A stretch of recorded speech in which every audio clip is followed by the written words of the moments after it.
ইমাম আহমদ বিন হাম্বল রাহিমাহুল্লাহ ছিলেন 10 লক্ষ হাদিসের হাফেজ, এরপরেও জনগণ মেনে নেয়নি।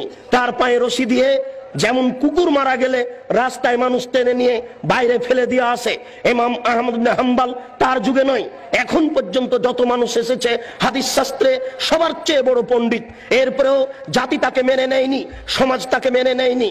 তার পায়ে রশি দিয়ে রাস্তায় টানা হতো, তাকে পিটানো হতো। ইমাম আহমদ বিন হাম্বলের মতো মানুষ জাতির কাছে সম্মান পেলেন না। আমরা জাতির কাছে সম্মান পাই বুঝতে পারি না। বুঝতে হবে আমাদের প্রচারের ত্রুটি রয়েছে। হক বড় তিতা, যা কালকে বলছিলাম। জাতি কেন সম্মান করে, জাতি কেন মূল্যায়ন করে? কই কেউ তো ইট মারে না, ঢেল মারে না, পাটকেল মারে না, সম্মান সহকারে খেতে দেয়। সেই জন্য তো আপনাকে গতকালকে আমি শোনাচ্ছিলাম যে আখেরি মোনাজাতে আপনি হাত তোলার পূর্বে এইভাবে একটু বলুন, তাহলে বুঝবো আপনি হক কথা বলছেন। বুঝলাম আপনি বড় কাজ করছেন, বুঝলাম আপনি বড় হুজুর, অনেক দূর থেকে এসেছেন, আমেরিকা থেকে এসেছেন, লন্ডন থেকে এসেছেন, সৌদি আরব থেকে এসেছেন। আপনি টুঙ্গির আখেরি মোনাজাতে অংশগ্রহণ করবেন, 1 ঘন্টা আপনি মোনাজাতে থাকবেন। সারা পৃথিবীতে মানুষ টিভি চ্যানেলে আপনার মোনাজাতে অংশগ্রহণ করবে। সেই টুঙ্গি থেকে নিয়ে মতিঝিল পর্যন্ত মানুষ একাকার হয়ে আপনার মোনাজাতে অংশগ্রহণ করবে। দেশের নেতা নেত্রী এই মোনাজাতে অংশগ্রহণ করবে। হুজুর আপনি একটু হক কথা বলুন না, আপনি বলুন। আল্লাহর নবী বলেছেন লা ইয়াফলাহ কওমুন ওয়াল্লাহু আমরাহুম ইমরাতান, ওই জাতি কোনোদিন পরিত্রাণ পেতে পারে না যে জাতি নারীকে করেছে নেত্রী। ওই জাতি কোনোদিন পরিত্রাণ পেতে পারে না যে নারীকে করেছে নেত্রী। ওই জাতি কোনোদিন পরিত্রাণ পেতে পারে না যে জাতি নারীকে করেছে নেত্রী।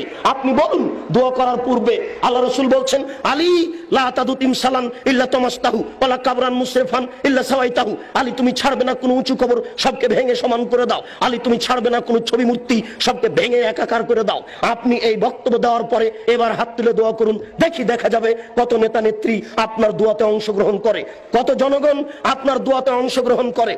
আপনি হাত তুলে দোয়া করার পূর্বে বলুন আল্লাহর নবী বলেছেন মান সাদ্দা ফুরজাতান বানাল্লাহু লাহু বাইতান ফিল জান্নাহ। আল্লাহর নবী বলেছেন সালাত আদায় করার সময়তে দুইজনের মাঝে যেই ফাঁকা রয়েছে এই ফাঁকা বন্ধ করে যে আল্লাহ তার জন্য জান্নাতে ঘর নির্মাণ করেন। আপনি বলুন একটু, এরপরে আপনি হাত তুলে দোয়া শুরু করবেন।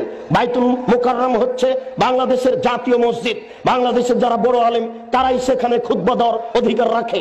বাংলাদেশের 3 কোটি আহলে হাদিসের আমির হচ্ছেন মুহতারাম আমিরে জামাত ডক্টর আসাদুল্লাহ গালিব, 5 ভাষার সমমানের পণ্ডিত। কই আজ পর্যন্ত আমরা দেখলাম না যে বাইতুল মুকাররমে তিনি খুতবা দিতে পারছেন। কোথায় হক রয়েছে? কে হকের কথা বলবে? আপনি একটু দোয়া করার পূর্বে বলুন।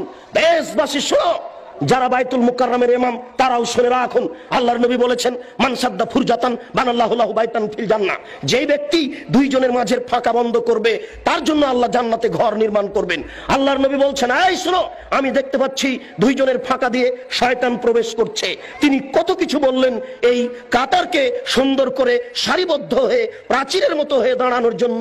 আর বাইতুল মুকাররমে গিয়ে দেখি, অন্যান্য মসজিদে গিয়ে দেখি একজন 1 হাত সামনে আছে, 1 হাত পিছনে আছে, কোন জায়গাতে 2 হাত ফাঁকা আছে, 5 হাত ফাঁকা আছে, এইভাবে সালাত শুরু হয়ে যাচ্ছে। কই আপনি তো একটু হাত তোলার পূর্বে এই কথা বলতে পারেন না? বলুন দেখি, হক বোঝা যাবে কাকে, আর বোঝা যাবে কত মানুষ আপনার এখানে বেশি হয় আর কম হয়।